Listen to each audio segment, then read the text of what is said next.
Assalamualaikum warahmatullahi wabarakatuh. Apa kabar teman-teman? Kembali lagi bersama saya Rozik.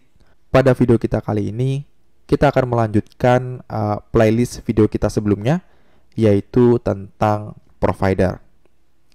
Di sini kita akan membahas lebih lanjut mengenai apa itu provider, kenapa kita harus menggunakan provider, dan bagaimana cara menggunakannya. Di video sebelumnya kita udah mempelajari mengenai stream dan juga stream builder. Nah, agenda selanjutnya yaitu kita memasuki si provider ini. Apa sih itu provider? Provider adalah state management yang paling simple dan mudah digunakan. State management adalah sebuah cara bagaimana kita dapat mengelola sebuah state menjadi lebih mudah. Di Flutter, untuk package state management sendiri ada banyak ya, teman-teman. Ada kayak block, ada juga riverport, ada getX, dan masih banyak lagi. Nah, provider ini merupakan salah satunya. Kemudian, provider memanfaatkan kelas inherited widget pada Flutter. Buat teman-teman yang belum tahu apa itu inherited widget, ini akan kita bahas di slide berikutnya. Singkatnya, inherited widget akan membantu kita mendelegasikan sebuah data ke widget turunan, bahkan widget yang paling bawah sendiri dalam widget tree. Nah, si provider ini merupakan wrapper dari inherited widget. Ketika teman-teman menggunakan inherited widget secara manual, maka akan memerlukan baris kode yang banyak, atau biasa disebut dengan boilerplate. Nah, si provider ini membantu kita meringkas kode program si inherited widget menjadi lebih kecil, sehingga kode program kita menjadi lebih sedikit dan tentunya lebih ringan. Selanjutnya, provider itu DevTool friendly. Artinya, provider ini sudah support dengan Flutter DevTool, di mana state-nya nanti akan muncul di sana. Oke? Provider mampu meningkatkan skalabilitas untuk kelas yang memanfaatkan mekanisme listen yang dibangun secara kompleks. Jadi kalau aplikasi teman-teman nantinya memiliki data yang cukup kompleks dan di dalamnya terdapat mekanisme listening sebuah data, di mana data itu bisa berubah di widget manapun, ya, maka si provider ini sangat cocok untuk teman-teman terapkan. Oke? Selanjutnya ini adalah mengenai inherited widget. Apa sih itu inherited widget? Nah, inherited widget berfungsi untuk menampung data secara global, di mana data ini disimpan di widget yang paling atas, ya, paling atas dalam widget tree. Yang nantinya data itu bisa diturunkan ke widget-widget bawahnya. Ya, ini mengirimkan data dengan mudah ke widget turunan, bahkan widget yang paling bawah sekalipun. Jadi gambaran umumnya seperti ini.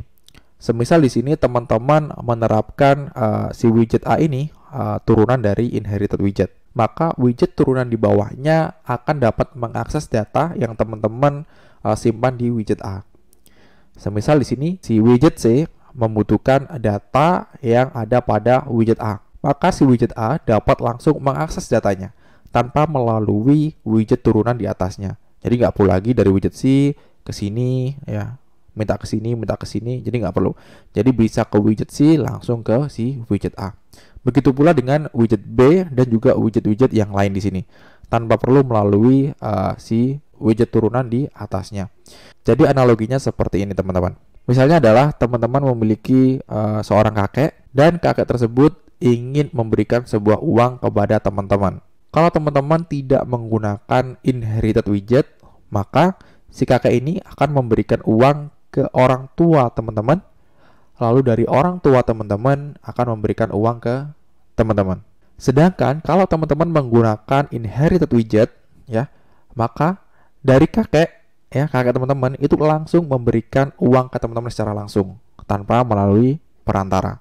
Atau bahkan kalau kakak ingin memberikan uang ke cicit, ya langsung saja, nggak perlu lewat orang tua teman-teman, lalu ke teman-teman, lalu ke si penerima.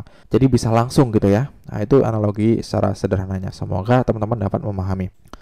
Cara menggunakan si inherited widget cukup mudah ya. Caranya teman-teman tinggal tambahkan aja extends inherited widget di sini. Jadi inherited ini digunakan di dalam arsitektur si provider. Sebenarnya si provider adalah pembungkus dari inherited menjadi lebih sederhana. Gampangnya seperti itu teman-teman. Kemudian penggunaan dari provider itu sebenarnya cukup simpel. Sama seperti inherited widget yang mana ditambahkan di widget paling atas, si provider juga sama. Teman-teman tambahkan kelas provider ya di atas kelas yang paling atas atau widget yang paling atas. Biasanya saya tambahkan di kelas material apps. Saya tambahkan provider, kemudian di sini ada properti wajib ya, ada create dan juga child. Nah, create ini adalah data yang ingin teman-teman store nantinya atau teman-teman delegasikan ke widget-widget turunannya. Di sini bisa variabel primitif atau custom class yang teman-teman buat. Kemudian untuk mengakses si data kelas ini, teman-teman bisa menggunakan perintah context.read. Ini bisa teman-teman panggil di widget turunannya ya, bahkan yang paling bawah pun bisa. Teman-teman panggil ini aja, nanti dia akan berisi data si my model. Ini ya. Jadi data si T ini ya, ini namanya dynamic ya, dynamic class. Teman-teman bisa ganti jadi si my model. Jadi dynamic sesuai dengan kelas yang teman-teman tambahkan di property create. Seperti itu ya. Kemudian teman-teman juga bisa menggunakan context.watch. Nah, bedanya apa? Kalau read, teman-teman hanya bisa ngebaca datanya aja, mendapatkan si data kelas ini. Sedangkan kalau watch, teman-teman sudah include dengan read dan juga listening. Jadi ketika teman-teman pakai si watch, nanti ketika datanya berubah, si widget akan otomatis nge-rebuild value-nya ya sesuai data-data yang dia listen. Nah, biasanya watch ini diterapkan pada provider jenis change notifier provider yang akan kita bahas nantinya di playlist video yang terpisah. Jadi di video ini mungkin kita akan menggunakan si context read aja. Karena si watch tidak support dengan si provider biasa ya, teman-teman. Dia menggunakan si change notifier provider. Oke, seperti itu ya. Oke, di sini kita akan menerapkan penggunaan dari provider pada project kita. Di sini saya sudah menginstal project Flutter, di mana project ini sangat sederhana. Terdapat 3 halaman. Yang pertama ada main.dart, kemudian first page, dan juga second page. Di main.dart, di sini hanya menampilkan sebuah halaman yang isinya ada app bar dengan title symbol apps. Yang bisa teman-teman lihat di sini ada kelas my apps yang isinya adalah material apps. Kemudian ada my home page ya. Seperti yang teman-teman lihat di sini ada teks simple apps ya. Kemudian untuk first page ini juga sama, sederhana aja, hanya scaffold ya yang isinya hanya sebuah app bar ya, berisi teks first page. Dan untuk yang second page juga sama, app bar yang isinya adalah second page. Saya buat 2 halaman ini untuk menunjukkan bahwasanya si provider ya datanya bisa kita akses di widget turunan dengan mudah. Oke. Cara yang pertama adalah teman-teman pastikan dulu sudah menginstal si provider di paspec.yaml. Namakan provider di sini ya, di dependencies. Pada saat video ini dibuat, versinya masih 6.0.3. Oke. Oke, kalau sudah ya, untuk memulai provider ya, teman-teman tambahkan wrap di material.apps berupa provider.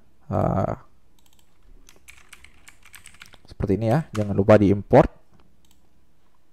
Seperti ini. Kemudian kalau kita lihat di sini dia itu required create ya. Kita tambahkan create. Nah, create ini adalah data yang ingin kita delegasikan nantinya atau data yang disimpan di dalam si provider. Di create ini isinya berupa callback function ya, di mana dia tuh meminta return sebuah data yang ingin kita store nanti ya. Dia ini isinya adalah konteks, kita tambahkan underscore aja. Underscore ini artinya dia ini tidak digunakan ya, kita biarkan, tidak dipakai sama sekali. Di sini kita return data yang ingin kita delegasikan. Kita buat aja ya di bawah sendiri sebuah kelas. Kita beri nama kelasnya person.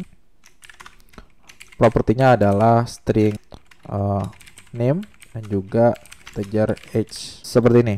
Sorry ya. Kemudian kita bikin konstruktornya ya, kontrol titik aja. Ini saya menggunakan data class generator.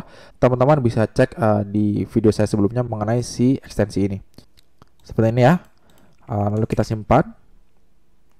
Kita tambahkan si person ini ke dalam on create ya, di create-nya si provider. Jadi kita ingin men-store data person nantinya ke widget-widget turunan. Oke. Lalu kalau sudah kita save ya. Kalau sudah, kita coba lihat di sini. kita akan tambahkan sebuah navigasi yang mengarahkan ke halaman pertama. Kita tambahkan actions, tambahkan icon button ya. Jadi kita akan mengarahkan ke halaman yang pertama, di mana halaman pertama nanti kita akan coba mengakses data si person yang datanya kita inisialisasikan di provider tadi ya.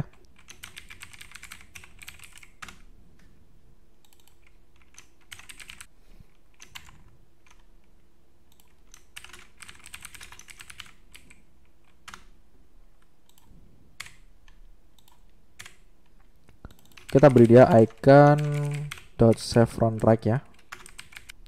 Oke, kalau kita simpan, nanti dia akan muncul seperti ini ya, tombol di bagian actionnya. Kalau kita klik, dia akan mengarah ke halaman pertama. Di halaman pertama ini, dia ini sudah termasuk ke dalam widget turunannya si provider tadi. Maka di sini kita bisa mengakses data si person, teman-teman, tanpa perlu mengirimkan si person ke konstruktor si first page. Caranya gimana? Ya, seperti tadi, kita bisa menggunakan si context.read, teman-teman. Jadi kita ingin tampilkan di bagian center sini ya. Kita tambahkan child text ya. Panggil aja context.read ya. Ini kita harus import dulu si providernya. Kita ambil aja di file main.dart. Kita copy ya, kita contek aja, kita paste di sini. Ya, dia nggak error lagi ya. Kita inisialisasikan kelas apa ya, data yang ingin kita panggil. Tadi kita set dia person. Seperti ini ya, jangan lupa kita import modelnya. Habis gitu kita tampilkan nama dari si personnya. Kalau namanya itu kosong, kita tampilkan si kosongan seperti ini ya. Oh sorry, ini name seperti ini. Kita simpan dulu ya, seperti ini teman-teman. Lalu kita buat tombol untuk mengupdate si data name ini ya. Kita tambahkan juga di actions pada first page ya. Kita berikan sebuah icon button juga, dimana ketika dia di on press ya, kita update si name-nya. Gimana cara update-nya? Panggil aja context sama ya. Ini kita copy context.readPerson .name, kita isi dia jadi nama hello ya. Kita tambahkan juga dengan ini aja random value ya, random integer, biar kelihatan nanti perubahannya. Next integer, kita set dia range antara 0 sampai 100 ya. Tambahkan juga .toString ya, seperti ini. Jangan lupa set state ya. Kemudian iconnya kita berikan dia icons.refresh. Oke, seperti ini teman-teman. Jangan lupa kita save ya. Lalu kita restart agar si providernya dapat terinisialisasi. Oke, kita lihat di debug console-nya.